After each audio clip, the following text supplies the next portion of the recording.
AI emerge कर गया है, मशीनों में भी आजकल एआई आ रहा है।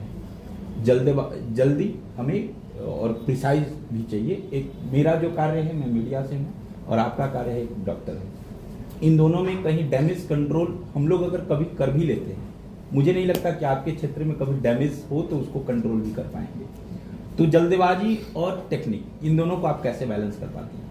आजकल नए नए बीमारी भी आ चुके हैं, जैसे आंखों का सूख जाना, और भी कई तरह के जो बीमारियां हम देख रहे हैं, नए नए इमरजेंस ऑफ नए नए बीमारी, जिस तरह नए नए मशीन आ रहे हैं, बीमारियां भी उसी तरह नए नए हो रही हैं। तो आप इसको कैसे बैलेंस कर पाती हैं कि कम से कम लॉसेस हो, और लॉस जो हो चुकी हैं उनको कैसे रिट्राइव करें? सर आपसे ही कुछ।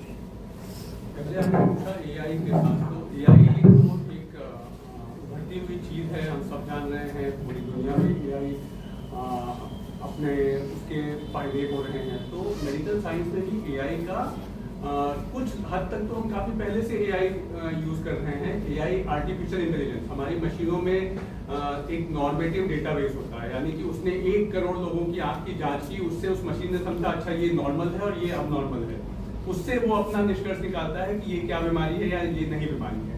ये अभी और डेवलप हो रही है, पर अभी ये पूरी तरह से डेवलप नहीं हुई है, इसमें समय लगेगा। हाँ, इसका डेफिनेटली फायदा आने वाले समय में और होगा, पर अभी पूर्णतः उस पर डिपेंडेंस नहीं है।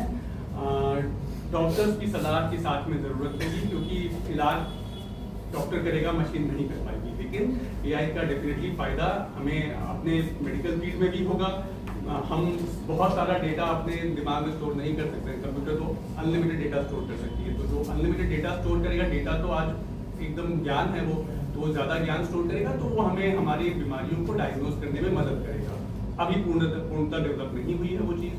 दूसरा क्या था, जैसे मेरा दूसरा जो क्वेश्चन इसी में जुड़ा हुआ है कि हम जल्दबाजी में 10 मिनट में कैटरेक्ट का मैं ऑपरेशन कर देता हूँ, ऐसा क्लेम कई जगह होते रहते हैं।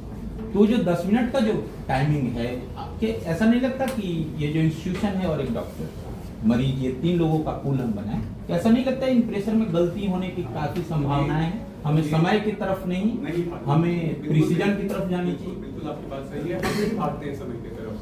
वो हमारे वो शायद कई बार क्या होता है ना, लोगों में एक चला गया है कि मोतियाबिंद बहुत छोटा सा ऑपरेशन है। ये हम अगर मेरे से कोई पेशेंट सामने से पूछे माइनर ऑपरेशन है, मैं बोलता हूँ नहीं, ऑपरेशन है, ऑपरेशन होता है। वो अब मैं माइनर तो नहीं कहूँगा अपने काम को, ताकि आप उसकी गंभीरता को समझें। शायद इस सोसाइटी में थोड़ा मैसेज जा चुका है कि छोटा सा ऑपरेशन है, लेकिन हम उसको पूरी गंभीरता के साथ करते हैं। 10 मिनट का मैं काम नहीं बोलूंगा, लेकिन हाँ ये जरूर है कि हम हड़बड़ा के जल्दी ऑपरेशन नहीं करते हैं। लेकिन ऑपरेशन का एक ये भी नियम होता है कि जितना आपका ऑपरेटिंग टाइम कम, उतना आउटकम अच्छा, उतना आपको जल्दबाजी में गलत नहीं करना है, वो तो आपके पास ऑप्शन ही नहीं है। लेकिन आपको बहुत ज्यादा समय भी, जितना आप ज्यादा समय किसी के शरीर में, किसी के आंख में ऑपरेशन में रहेंगे, उतना जो ऑपरेशन से कुछ डैमेज हो सकता है उसकी गुंजाइश होगी। लेकिन हाँ, ये आपकी बात बिल्कुल सही है कि हमें उसके पीछे भागना नहीं है, उसके पीछे हम दौड़ते नहीं है, हम प्रिसीजन की तरफ ही जाते हैं, क्योंकि हमें इन द एंड रिजल्ट से मतलब है।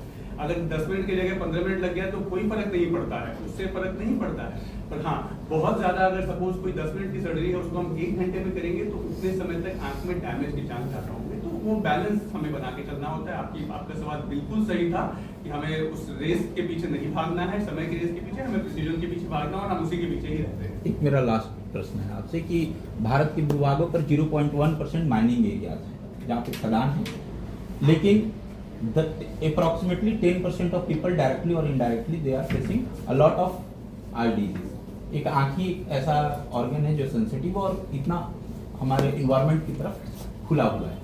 तो उन लोग जो आदिवासी हैं, क्योंकि मैं उस क्षेत्र में काफ़ी रिपोर्टिंग कर रहा हूँ, तो वो लोग जो आदिवासी हैं जो उन क्षेत्रों से झेल रहे हैं प्रतिदिन दैनंदिन जीवन में, उनके लिए क्या आपकी सलाह है कि वो कैसे अपनी आंखों को, काफ़ी बीमारियाँ 60 इयर्स के बाद तो अंधापन कॉमन हो गया है उस जगह पे, तो ऐसी रुंधती हुई जगह के लिए आपका क्या उनके लिए सहानुभूति? एक तो जहाँ तक संभव है, जो आप ये माइनिंग या इन सब एक्टिविटीज की बात कर रहे हैं, अगर एक सिंपल सी चीज़ है, कोई प्रोटेक्टिव गॉगल भी यूज करेंगे तो उनकी जो समस्या है मुझे लगता है 70% कम हो जाएगी। आँख का जो आपने बताया कि वो खुला हुआ हिस्सा है, इसी से दिक्कत है। आपका सवाल भी उसी में जवाब भी है कि चूंकि वो खुला हुआ हिस्सा है तो माइनिंग के जो डस्ट है वो सब जा रहे हैं। गॉगल्स तो कॉस्टली आते हैं, वो सस्ते afford नहीं कर ऑप्शन भी होते हैं, वही मैं बोल रहा हूँ कि बस कॉस्टली गॉगल ही आपको तो ये एक बैरियर की तरह यूज करना है, तो बहुत पुअर क्वालिटी का नहीं, लेकिन बस बैरियर की तरह यूज करने के लिए आप थोड़ी आपको हमेशा बहुत महंगे हजारों वाले गॉगल्स पहनने की जरूरत नहीं है। आप एक बैरियर की तरह जो सस्ते गॉगल मिलते हैं किसी अच्छे हॉस्पिटल से या अच्छे ऑप्टिकल वाले के पास से, जो थोड़ा यूवी लाइट से भी प्रोटेक्शन दे, वैसे ले सकते हैं। उनके सस्ते ऑप्शंस भी बिल्कुल होते हैं। एक चीज ये, और दूसरी चीज जो ऐसे जगहों पे रहते हैं उन्हें कोशिश करना चाहिए कि एक बार अपने आँख का चेकअप जरूर करा लें, ताकि अगर कोई बीमारी ऐसी हो रही है वो जल्दी पकड़ में आ जाए। जो भी बीमारी जल्दी पकड़ में आती है उसका इलाज करने में हमें बड़ी आसानी होती है, हमें बड़ा अच्छा भी लगता है, क्योंकि उसमें रिजल्ट भी अच्छा आता है। जब बीमारी लंबी हो जाती है हमें देख के डर लग जाता है, यार इसमें कोई रिजल्ट उतना अच्छा आएगा नहीं, पेशेंट कभी उतना संतुष्ट नहीं हो पाएगा। तो अर्ली स्टेज में किसी बीमारी का डिटेक्शन का आपके पास एक ही जरिया है कि अपने आँख की रेगुलर चेकअप एटलीस्ट 40 साल के बाद सब लोग, और जो ऐसे माइनिंग वाले एरियाज में रह रहे हैं उन्हें थोड़ा जल्दी करवा देना चाहिए। एक सवाल आखिरी लेंगे, उसके बाद